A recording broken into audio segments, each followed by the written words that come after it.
Presented by Cho Official.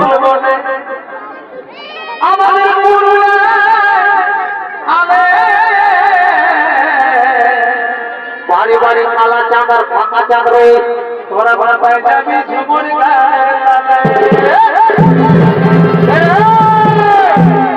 এদিকে শোন এদিকে শোন এদিকে শোন আমাদের বিরোধীরা গেলে রে সমুখ পাবি রে আমার চরিতা গেলে রে সমুখ পাবি রে তোরা বড় পায়ে যাবি বাউল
আমি বলি ভূত মোটে ঢুকি তেরো বেলা টুকু যাই মারি বেলা বুঝাই অত দিচ্ছি না ইয়াকে যদি সঙ্গে আনবো তারপরে উল্টা পাল্টা কাজ করে বলছে বুঝলিস কারেন্ট চলে যাচ্ছে লটকা লটকায় থেকে যাবি এদিকে ভালো এদিকে ভাগ ধুরুয়াটাকে কি ভাবছিস ওটা গুছাই দিব আমি আইনো এদিকে ভাগ ওদিকে এদিকে সবার মারি আমি এদিকে ভাগ ওরে শালা ঠিকই বলে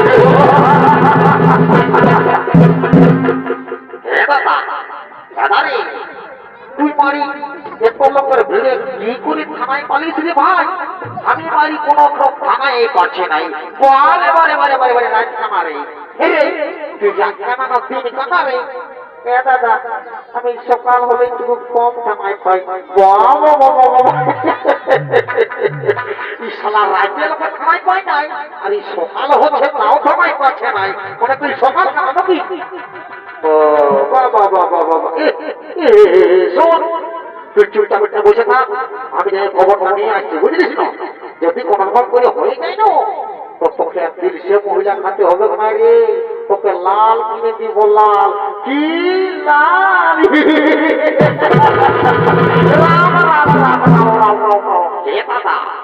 দাদা রে তুই সত্যি করে বল নয় বইটা ছুঁয়ে ছুঁয়ে বল তুই আমাকে কবো ভাই বলে কবো বাইগন পাতিটা করতে খাওয়াচ্ছিস আর তুই আমাকে লাল কিনে দিবি রাম রাম রাম রাম বাবা বাবা বাবা শালা বদনাম করার আর জেগার পালিস নাই এই এশিয়ানিয়া রেখিতে বদনাম করছিস তুই যত বদনাম কর আর যে বদরটা পাইছি না এটা আমি ছাড়িব নাই বুঝলিস না বাপ বহুদিন পরে মানে পাইছি বুঝলিস এখন ছাড়িব নাই তুই চুপচাপ এটা বসে থাক আমি চুপচাপ থাক চুপচাপ দালালি করিস না সব খাই আগে খাবিস ভাত খাবি আগে তরকারিটা দিবি সেটা আগে দিবি তুই তো ছোট বলিস না, তো বড়টাকে জানিস না, তুই চুপচাপ উঠে বসে থাক, তাহলে কি এমন নাগা কান্ডে ছাপড়াবো না, তাই নাগা কান্ডে রক্ত বয়ে যাবে, বুঝলিস? তুই সে চুপচাপ থাক, আমি যাই শুধু আসছি, হ্যাঁ? অত যা, বাচ্চা খালি বুঝতে পারবি, আরে মারবে, তুই চুপচাপ দাঁড়া না, অত যা, আমার আছিস যা, তো যাচ্ছিস তো, তুই চুপচাপ দাঁড়া না, অত যাচ্ছি, হ্যাঁ, ঠিক আছে, ঠিক আছে। যাই বাবা, তুমি পাশ থেকে যাই, শালা এই বতর পাইছি বাপ, ছাড়ি বানাই বাপ, যাই তুমি পাশ থেকে যাই,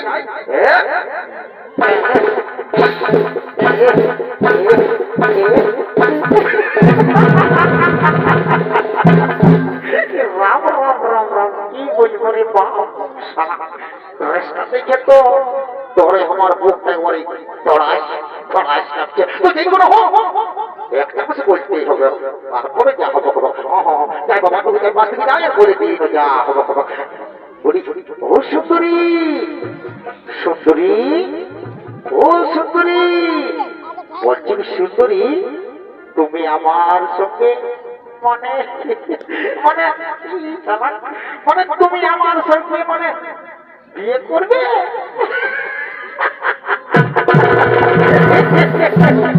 ও সুন্দরী, জানো না তোমাকে আমি খুব যত্ন করে রাখবো সুন্দরী, তাই বলছি সুন্দরী তুমি চলো আমার সঙ্গে। না, আমি যাবো না, আমি তোমার সঙ্গে কিছুতেই যেতে পারবো না, আমি তোমার সঙ্গে যাবো না। ও নমস্কার,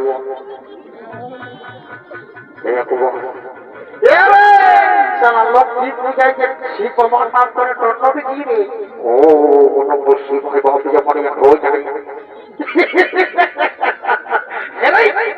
আমার সঙ্গে হয়ে যায় সেটা তুই যে টন্নবি তোকে কি ভাই দেবি, তোর জন্যই হইলো ভাই, বলছে তোর সঙ্গে নাই যাবো, ঠিকই বলছো তো, তো তুই কি মনে হচ্ছে তোর সঙ্গে করে দৌড়ে যাবে? আমি কি আর বলছিস জানিস দাদা, তোকে দাদা বলে আমি বলি নাই, তোর মুখ হলো 1.5 কিলোমিটার মায়েরই বলছে, মা কালী দেবী বলছে, তোকে পচা পচা গন্ধ করে, আর ওই 10 বজে যাবে, ঠিকই বললে তো, মাইতে যাবে, দালালি করিস না, না যাবে তো কি হবে, বাছাই কর, বুঝলিস না, না যাবে তো আমি চুপচাপ থাকবো না, যাই উস্কান দিব, উস্কান মহারাজকে যাই খবরটা দিয়ে দিব, আর মহারাজ যা করবে করবে, বললে তুমি তো মহারাজের বাচ্চা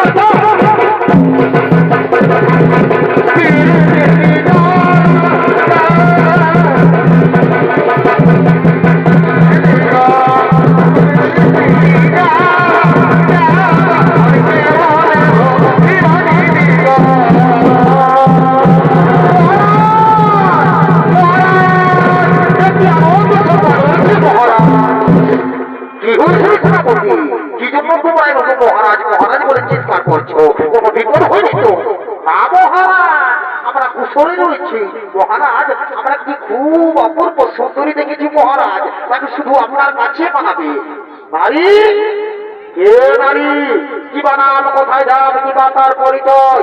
মহারাজ, সে হলো দেবগুরু বৃহস্পতির পুত্র ব্রহ্মর্ষি কুশধ্বনির কন্যা, নাম তার বেদবতী। মহারাজ, তার রূপে যে আর কিছুই নেই মহারাজ, তার ফুলের চেয়েও সুন্দর রূপ। সেনাপতি, বহুদিন পরে আজকে তোমার আমি দারুণ সুখবর জানালে, কিন্তু না, এই সুখবর শুনে আমি আজকে থাকতে পারি না, এই সুন্দরীকে আমি রানী হতে চাই। ওরে মন্ত্রী সেনাপতি, চলো চলো, সেই কুশল ধ্বজ ভয় লাগছে, চলো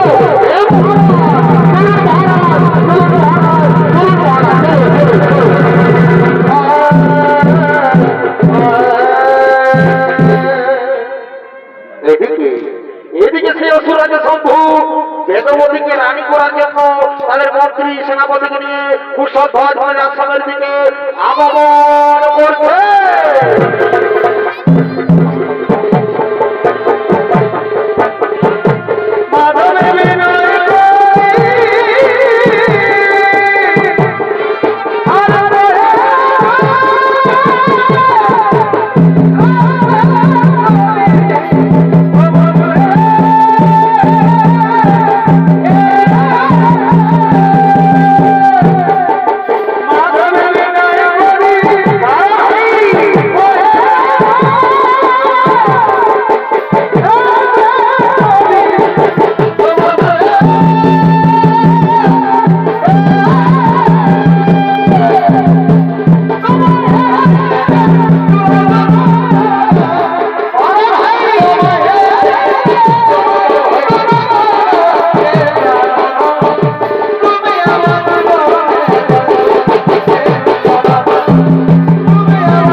সেনাপতিগণ ওই বেদবতীকে আমি রানী করতে চাই। তাই চলো চলে যাবো সেই কুশধ্বজ বলির আশ্রমে, চলে যাবো সেই কুশধ্বজ বলির আশ্রমে। হে মহারাজ, তাই হবে মহারাজ, তাই হোক। যদি তোর দর্শনে কেউ না আসে, যদি তোর দর্শনে কেউ না আসে, একলা চলো, যদি তোর দর্শনে কেউ না আসে, একলা চলো।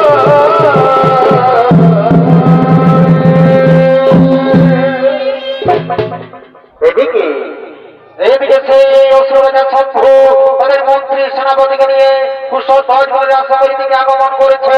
আর এদিকে সেই কুশধ্বজ বলি এবং তারা সঙ্গে সমস্ত মনি ঋষি তারা সকলে সেই কুশধ্বজ বলির আশ্রমের দিকে আগমন করছে। তাদের সঙ্গে রয়েছে কুশধ্বজ বলির স্ত্রী মাল্যবতী।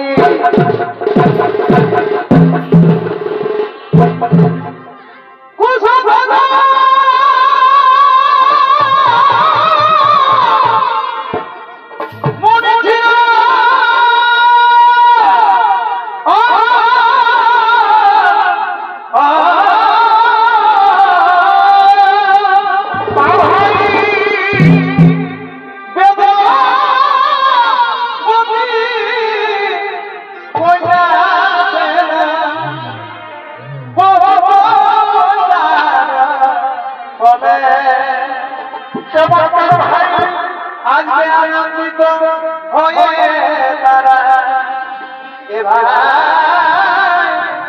আনন্দিত হয়ে তারা সকল মনে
যেন আমাদের সময়ে যেন আমাদের ছেলেরা আশ্রমকে বলে ভেঙে বাজবাজ করে ক্ষতি করে দিচ্ছ।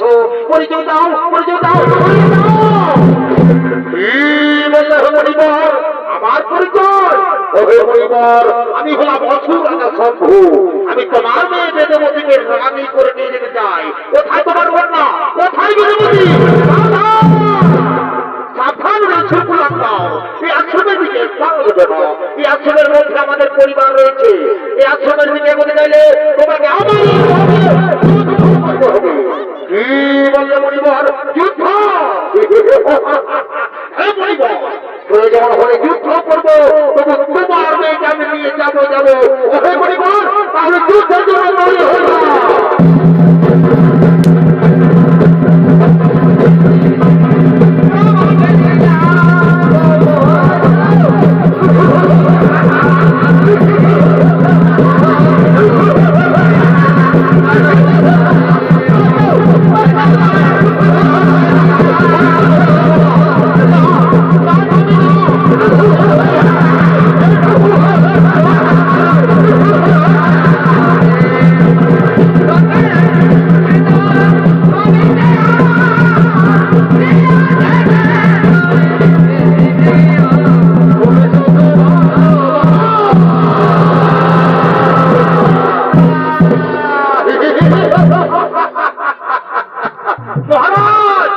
মহারাজ, ওই বেদবতীকে কোথাও খুঁজে পাওয়া গেল না মহারাজ।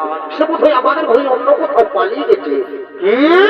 কি বললো সেনাপতি? ওই সুন্দরী আমার ঘরে পালিয়ে গেছে? ওই সুন্দরী যেখানে পালাক না কেন, আমি বলে গেলাম, আমি অবশ্যই একদিন তাকে রানী করে নিয়ে যাবো। মন্ত্রী, সেনাপতি, চলো চলো, তাহলে আমরা এখন ফিরে যাই। হে মহারাজ, চলুন মহারাজ, চলুন।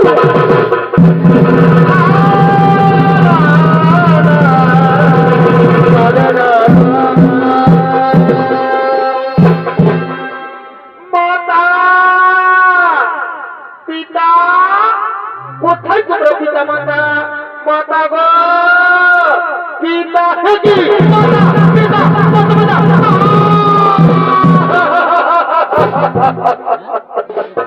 ওঠো না পিতা, ওঠো না মাতা, কেন তোমরা এইভাবে মাটির মধ্যে পড়ে রয়েছ? ওঠো না পিতা, একটিবার মুখে কথা বলো মাতা। মাতা গো, মাতা, পিতা, মাতা।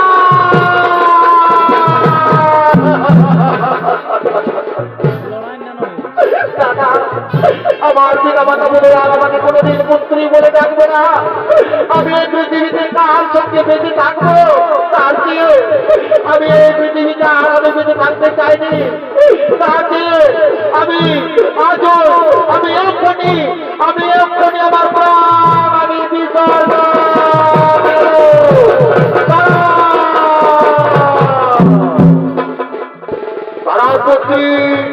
পাপ আজও তুমি করো না। পাপ কিসের পাপ? আমার পিতা মাতার জীবন পাপ করেছিল, যে তাদের মন পরিণতি হলো না পুত্রী, তারা বড় পাপ করেনি। কিন্তু বিধাতার বিধা কে বদলাবে বলো? কে পিতামহ, আপনি তো দেবগুরু, দয়া করে আমার পিতা মাতাকে জীবিত করে দিন। না পুত্রী, তা সম্ভব নয়। আমি দেবগুরু হতে পারি, কিন্তু তোমার পিতা মাতাকে আমি জীবিত করতে পারবো না। এই শক্তি আমার কাছে নেই। এই শক্তি কেবল একমাত্র সেই ত্রিদেবেরই আছে। তাহলে আমি ত্রিদেবের কাছে আমি ত্রিদেবকে তাদের কাছে গেলেও কোনো ফল হবে না, কারণ তাদের কাছে শক্তি থাকলেও তারা বিধির কার্য পারো। তাই পুত্রী, আমি বলি যে তোমার পিতা মাতার ভাইকে তাই দেখা ছিল। এ পিতামহ, তাহলে আমি এখন কি করবো? কোথায় যাবো? কাকে নিয়ে যেতে থাকবো পৃথিবীতে?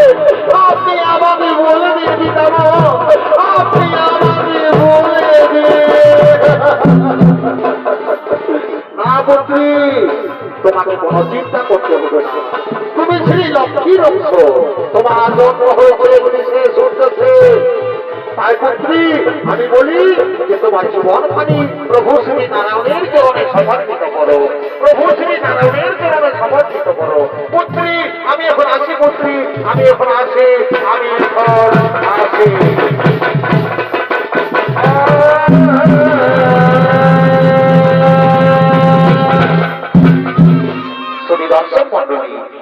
এদিকে সেই দেবগুরু বৃহস্পতির কথা মতোই বেদবতী সঙ্গে সঙ্গে সেই প্রভু শ্রী নারায়ণের তপস্যায় রত হলে ও নমো নারায়ণ বাসুদেবায় নমঃ।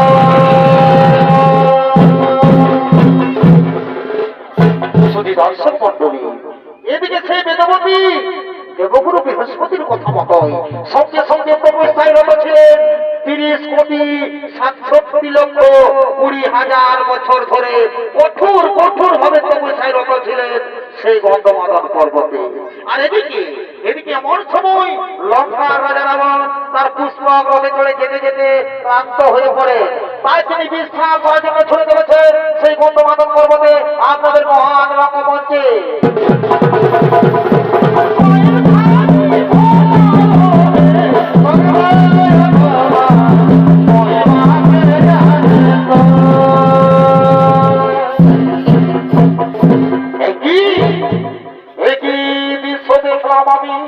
আমি বহুদিন এসেছি এই গন্ধমাদন পর্বতে, কিন্তু কোনদিন অপূর্ব সুন্দরী নারী থেকে বলেনি না। কে সেই সুন্দরী? এই সুন্দরী রূপ যৌবন আমায় যে পাগল করে দিয়েছে। আমি যাই সেই সুন্দরীর কাছে, আমি যাই সেই সুন্দরীর কাছে।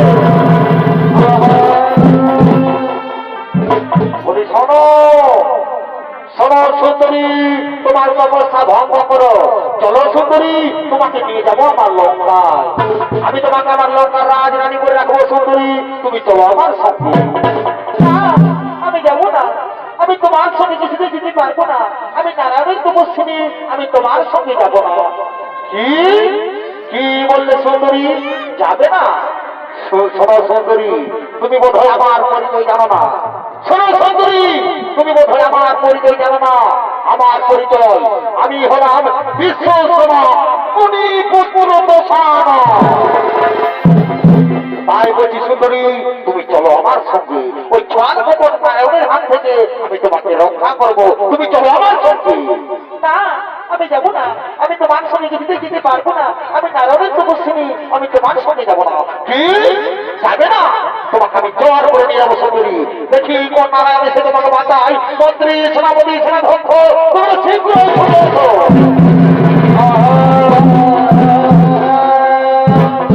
শোনো। ওই মন্ত্রী সেনাপতি অপূর্ব সুন্দরীকে রানী করতে চায়, কিন্তু না, এই সুন্দরী আমার সঙ্গে যেতে চাইনি। তাই তোমরা আদেশ দিচ্ছি, তোমরা যাও এই সুন্দরীকে জোর করে, এই সুন্দরীকে জোর করে নিয়ে যাও।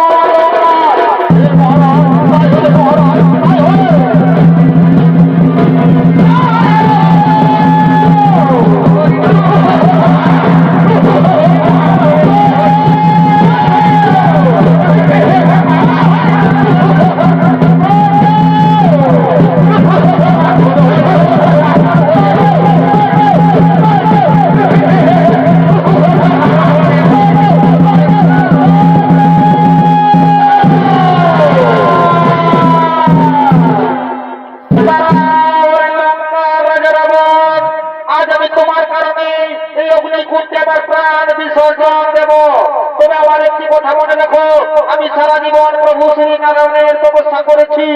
আর যদি সত্যি আমি এক মনে প্রভু শ্রী নারায়ণের তপস্যা করে থাকি, তবে নিশ্চয়ই আমি একদিন নতুন রূপ নিয়ে আসবো ধরা ধামে। জন্ম নেওয়া কোনো ধার্মিকের ঘরে, আর সেই জন্মে আমার কারণে তোমার মৃত্যু ঘটবে রাবণ। তুমি নির্বংশ হয়ে যাবে রাবণ, তুমি নির্বংশ হয়ে যাবে। এই আমার অভিশাপ, এই আমার অভিশাপ। এই বলে এই আপনি বলতে আমি তোমার সামনে আমি প্রাণ আমি বিসর্জন।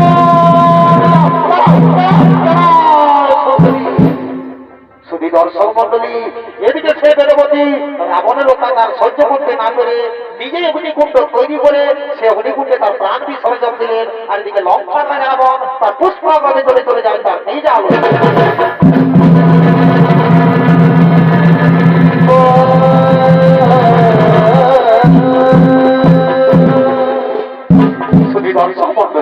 এদিকে এমন হয়েছে যে প্রবল বৃষ্টির কারণে ক্ষেতের ফসল নষ্ট হয়ে যাচ্ছে। আবার কোন কোন জায়গায় অনাবৃষ্টির কারণে চাষের জমি পাথরে পরিণত হয়ে যাচ্ছে। তেমনি একটি জায়গার নাম ছিল মিথিলা। সেই মিথিলার নরেশ ছিলেন রাজা জনক। তাই দেবরাজের অভিশাপে অনেক বছর ধরে বৃষ্টি হয়নি, তাই মরুভূমিতে পরিণত হয়ে গেছে। সেই সময় মিথিলা আর রাজা প্রজা সকলেই চিন্তিত ছিলেন, কিন্তু জনক রাজার গুরুদেব রাজা জনককে আদেশ দিয়েছিলেন, বলেছিলেন হে রাজা জনক, আপনি আর আপনার স্ত্রী যদি সব কিছু ত্যাগ করে প্রজাদের মধ্যে জমিতে নিজের চাষ করেন তবে হয়তো বৃষ্টি হতে পারে। তাই যদি দর্শক মন্ডলী এইদিকে রাজা জনক তার গুরুদেবের আদেশ অনুসারে রানী সুনয়নার অলঙ্কার দিয়ে তৈরি করেছে সোনার লাগর, সেই সোনার লাগর নিয়ে রাজা জনক করেছে চাষের জমির দিকে চাষ করার জন্য।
আমি বলছি না